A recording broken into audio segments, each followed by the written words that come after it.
Saudara, PBB akan menggelar voting membahas resolusi perdamaian untuk Gaza. Kita akan bahas hal ini bersama pakar hubungan internasional Hikmayanto Juwana.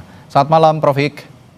Ya, selamat malam Mas Widi. Baik, Prof, sepenting apa sebenarnya voting yang akan membahas resolusi damai Gaza ini sih sebenarnya?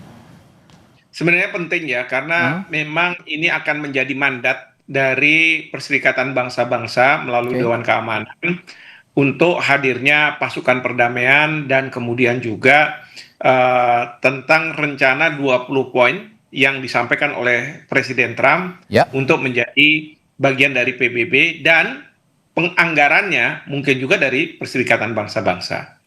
Namun demikian harus saya katakan bahwa ada kemungkinan resolusi ini tidak akan terwujud.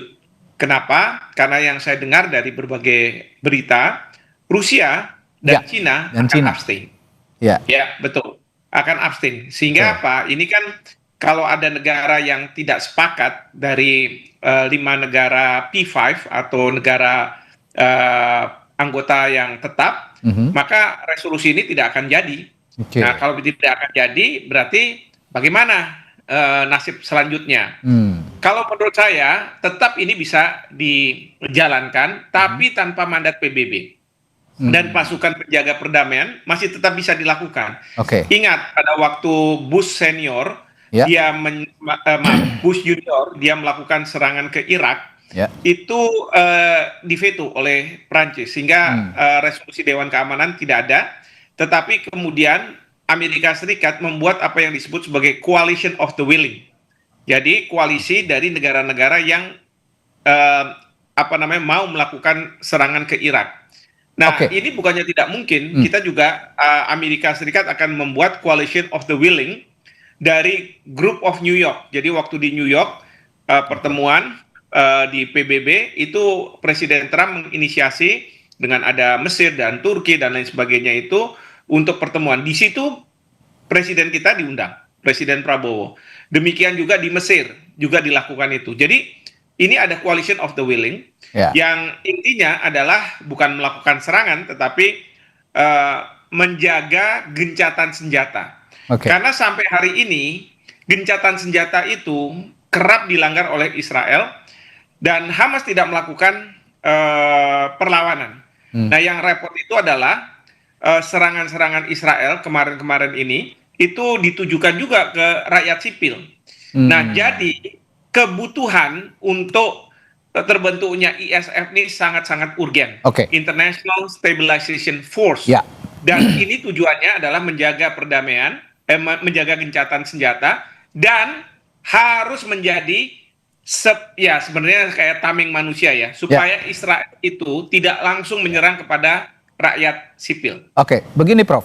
Tadi Anda sudah menyinggung soal potensi veto yang mungkin dilakukan Rusia dan juga Tiongkok begitu, mengingat ISF atau International Stabilization Force ini melibatkan negara-negara non-PBB. Nah, pertanyaan saya, bagaimana legalitas draft resolusi Amerika Serikat di Dewan Keamanan PBB di bawah piagam PBB, khususnya pasal 42 tentang tindakan paksa untuk menjaga perdamaian? Kalau tadi disinggung situasinya kurang lebih mirip, saya akan lebih spesifik lagi. Legalitasnya bagaimana, Prof? Ya, legalitasnya ya tentu serangan atau tugas yang diemban di Gaza nantinya itu tidak memiliki legalitas dalam konteks Perserikatan Bangsa-Bangsa. Memang tidak. Tapi bukan berarti tidak pernah ada ya di luar konteks PBB yang katakanlah terbentuknya suatu koalisi. Nah, catatannya adalah jangan itu dilakukan secara unilateral, tapi harus dilakukan secara multilateral. Ya, maka ada yang namanya coalition of the willing. Nah, kalau dulu coalition of the willing to attack Iraq, sekarang coalition of the willing to preserve truce in Gaza. Seperti itu. Nah, saya masuk ke rencana Indonesia juga yang akan mengirim sekitar 2.000 pasukan perdamaian katanya ke jalur Gaza sebagai nominasi International Law Commission ya, ILC. Itu menurut Anda dari Indonesia, bagaimana pandangan Anda tentang rencana pengiriman pasukan ini? Kalau menurut saya sah-sah saja. Jadi kalau misalnya Presiden Trump nanti menghadapi permasalahan resolusinya tidak diterima, karena resolusi itu sebenarnya tidak hanya bicara soal ISF, tapi ada pemerintahan sementara yang akan penasehatnya diketuai oleh Presiden Trump, yang itu Mhm. tidak sangat disetujui oleh Rusia. Dan Hmm. kemudian juga tidak setujui mungkin juga oleh Cina, ya, dengan dia membuat abstain gitu ya. Ya. Tapi kalau terhadap gencatan senjatanya itu, mereka mengapresiasi. Terhadap ISF itu, mereka mengapresiasi.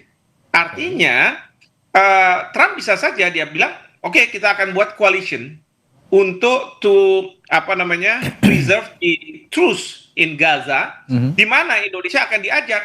Nah, yang jadi tantangan bagi Indonesia sekarang itu adalah Israel kemarin membuat persyaratan, boleh kamu masuk ke apa namanya, ISF ini, tapi terhadap negara-negara yang sudah mengakui kami sebagai sebuah negara. Nah, Hmm. nanti saya berharap Bapak Presiden bisa berkontak dengan Presiden Trump ataupun ke Raja Yordania untuk mengatakan bahwa syarat seperti itu tidak adil. Karena apa? Hamas itu tidak boleh ikut cawe-cawe dalam pemerintahan transisi, bahkan mereka harus dilucuti, ya. Tapi apa sekarang? Haknya Israel untuk berbicara, karena Israel tidak ada di dalam Group of New York itu. Hmm. Israel hanya diserahkan proposal oleh Presiden Trump untuk kemudian setuju atau tidak setuju, Ya. dan kemudian dia menyetujui. Tidak ada peran dari Israel. Oke. Jadi pemerintah harus keras mengenai masalah ini, dan saya setuju dengan apa yang disampaikan oleh Pak Menhan baru-baru ini, Mhm. bahwa tidak harus dengan mandat dari Perserikatan Bangsa-Bangsa, pasukan kita bisa berkontribusi untuk menjaga gencatan senjata yang ada di Gaza saat sekarang. Oke, saya masuk ke voting Dewan Keamanan PBB yang hari ini akan dilakukan begitu. Uh, Kira-kira bagaimana Indonesia sebaiknya memposisikan diri dalam voting itu? Mengingat juga tadi kalau kita lihat ada potensi abstain atau veto dari Rusia dan Tiongkok, dan Indonesia juga punya hubungan yang sepertinya cukup ingin dijaga terhadap kedua negara tersebut, Prof. Intinya Indonesia tidak bisa melakukan apapun terhadap Hmm, voting itu karena oke, Indonesia bukan anggota dari Dewan Keamanan PBB.